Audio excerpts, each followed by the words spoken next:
Hi friends, so I've had my Razer Viper Mini Signature edition for a while now and I purposely have not made a review on it yet because I wanted to give it enough time for it to show every quality problem it might have, because let's face it, even though the premium price tag, this mouse has had very many reported quality problems on it, and that is really inexcusable for a mouse at this price point. In fact, this is not my first unit either. So yeah, my first unit had that weird issue with the bottom plate that made it scratch on every mousepad that I have, and it also made the skates wear down very unevenly, and I just realized the issue when I started using the Viper Mini Signature edition on my SkyPad. There was a manufacturing error on the plastic bottom plate that basically made it look like a spoon. I'm not gonna go over the whole frustrating RMA process with Razer, but here's a TLDR. Razer's customer support is friendly and helpful, but their internal team doesn't want to acknowledge issues they've made, and it took weeks for them to acknowledge my problem. At first, they just basically told me to get thicker skates. Needless to say, that comment made me really angry, and I then bombarded them with more pictures of the issue and finally got a replacement. But this new unit I now have is basically as good as this mouse can be. The upper shell of the mouse is made of magnesium and there's absolutely no creaking or flexing whatsoever. The main buttons have quite a bit of sideways wobble and they feel quite flimsy. They have not worsened with time, thankfully, and cause no problems while gaming, but I really would like to see a more solid switch structure on a premium mouse like this. Also, the bottom plate on this unit is good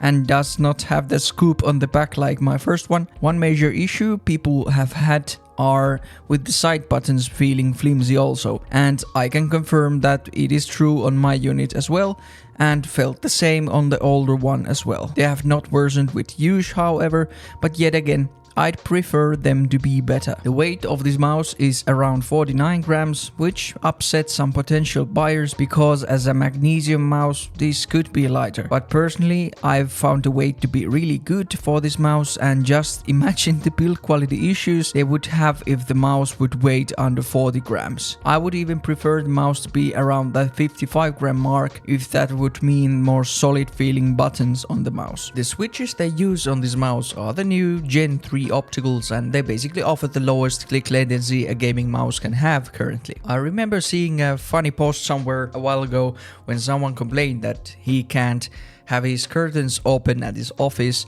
because the light would actually actuate the optical switches, because these mouse have these giant holes right there. I haven't had the problem personally, but I just found it a bit funny. But anyways, the switches feel great. They are really tactile and have a really nice crisp clicking sound. Also, the pre and post travel are very minimal on my unit, but the biggest issue I have with them is the damn sideways wobble I already mentioned. The scroll wheel is made of aluminium and I really like how it feels and performs. It feels really rigid and it has this nice stiffness to it to prevent any accidental actuations. The sound it makes is a really low satisfying scrolling sound also. The scroll wheel click is also very nice. The shape of the mouse is, like the name says, the Viper Mini, but this time with some fairly large holes on it. If you're not familiar with the Viper Mini shape, here is a quick introduction. The length of the mouse is 116mm and width from the center is around 54mm. The same measurements can be found on G-Wolf's HTS Plus, but what separates these mice is mainly the height and the hump location. The HTS Plus is around 2mm higher than the Viper Mini and the hump is located straight at the center. The Viper Mini's hump is located a bit more on the rear, but it's not super aggressive feeling on your hand. From the bottom view, we can see that this mouse has that hourglass type of shape and it tapers down at the center and then flares out a bit at the front. There are many mice that share this similar design, and so does the HTS Plus. This feature adds a bit of extra support space on the front for your ring finger and pinky.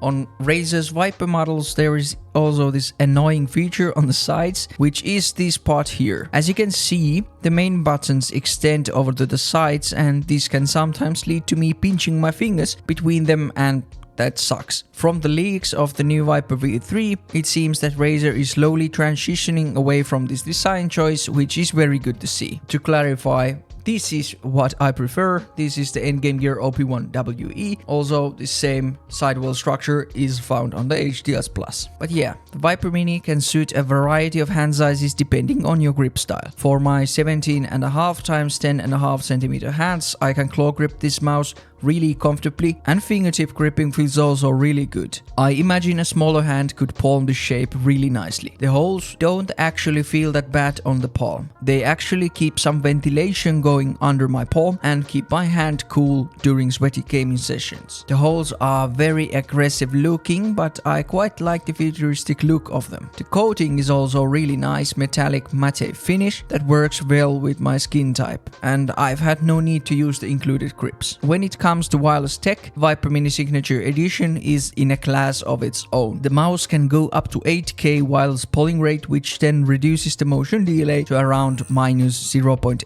milliseconds less than on my control unit. The difference is not noticeable from the 4K polling rate, however, and it uses way more battery. So it's up to you if you want to use it. I have used both 8K and 4K polling rate in Apex, Kovacs, in Warzone, without any issues on an AMD system that I have. Razer has stated that the mouse has a battery life of up to 60 hours using a polling rate of 1000 Hz or up to 12 hours using a polling rate of 8000 Hz. But you will be delighted to hear that this mouse supports fast charging, which basically means that you can fully recharge a battery in 90 minutes. As you might know, this mouse costs a kidney and a half, so let's briefly check what Razer has included in the package to try to justify the price. You get the 4K dongle and a USB-A to a USB-C cable with this mouse. We have some extra PTFE mouse feet, a pair of Razer's glass skates for some reason, a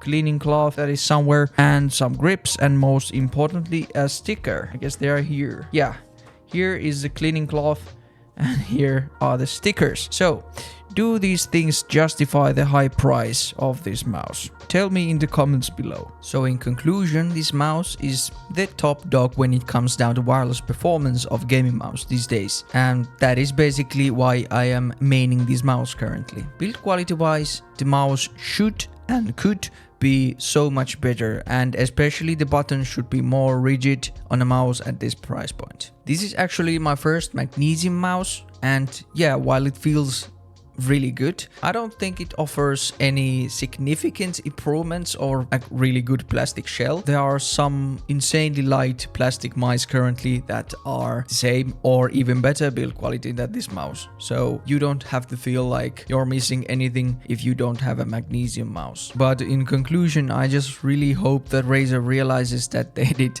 the gaming mouse community really dirty with this Razer Viper Mini Signature Edition and Razer Cobra thing they have going on, and releases a lighter Razer Cobra without that obnoxious RGB and with this same wireless tech inside the Viper Mini Signature Edition. But we'll have to wait and see if they do that. But yeah, thanks for watching and see you on the next one. Goodbye.